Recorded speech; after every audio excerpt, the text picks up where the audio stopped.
Good afternoon, everybody. Welcome back to the Carpedia Show. Got some news coming out of Ford. They brought back the Tremor package. Used to be like a sporty truck package on the F-150 at one point, and a radio package for the Ranger long time ago. But this time it comes back on the 250 and the 350, single rear wheels, and basically it's a package. It's like a heavy off-road package. It's not like the Raptor high-speed desert runner, but it's more of a slow rock crawling type of package. And it's available in the 6.7 liter powerstroke and their new 7.3 liter big block V8, the 10-speed automatic transmission. And these trucks start off, they have a 2-inch front lift and a shorter front air dam for better approach in departure.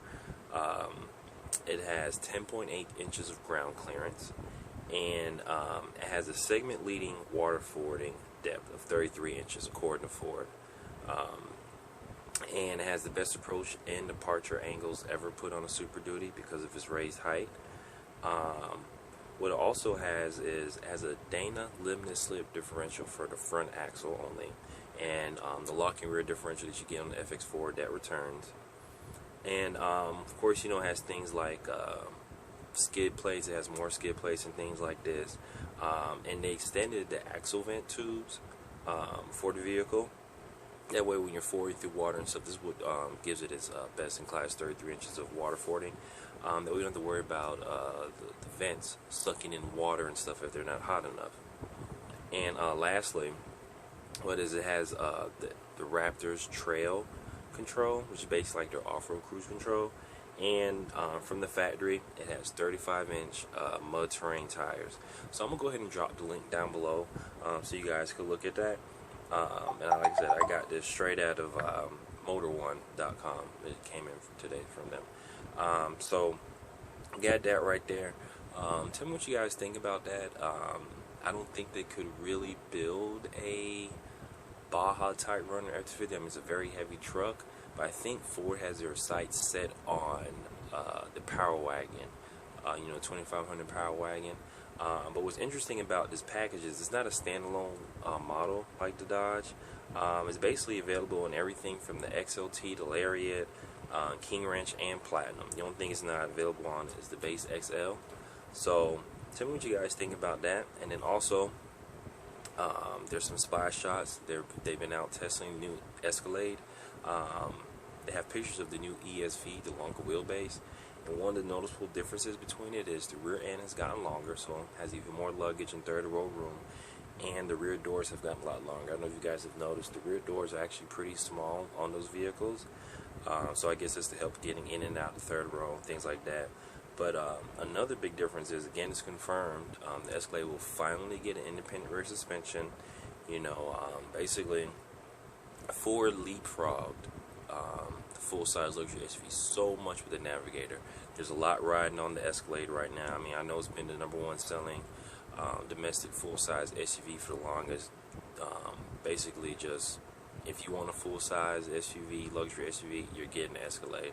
It's been the case for a long time. Ford came out of nowhere with the new Navigator. So interesting to see what's going to go on with the Escalade. There's been a lot of rumor reports about the engines. Most likely the 6.2 is going to come back. They're also thinking about using a lot of aluminum in the chassis this time. Hopefully save between 300 and 400 pounds.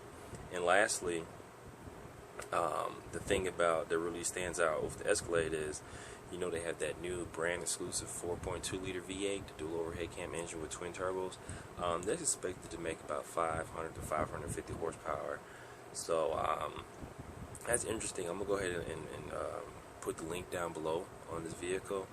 And one more thing that's also interesting about this test mule is there's like some cameras on the mirror, so it might have something similar to like the heavy duty Silverados, 2500 and the 3500s, where it has those cameras on the side of the vehicle. So when you turn on the blinkers, now it doesn't have a blind spot, it actually has cameras, so where you can see when you're trying to change lanes how much room you have with your trailer, if there's anybody on the other side.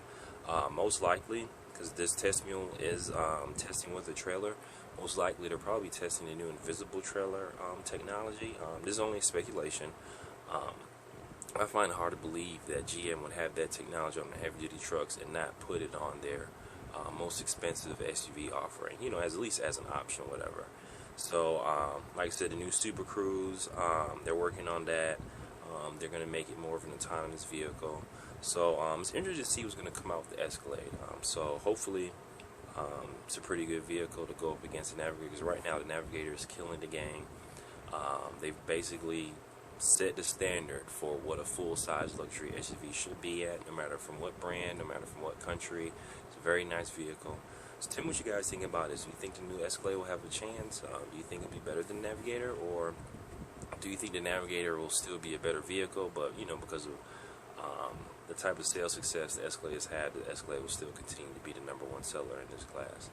So tell me what you guys think below. I'd like to hear from your comments about, you know, the new Tremor package on the Fords, how it's going against the powerwagon. What you guys think about the Escalade? Will it have a good chance of beating the Navigator when it comes out? Thank you. You guys have a good day and enjoy the rest of your evening. Thank you for tuning in.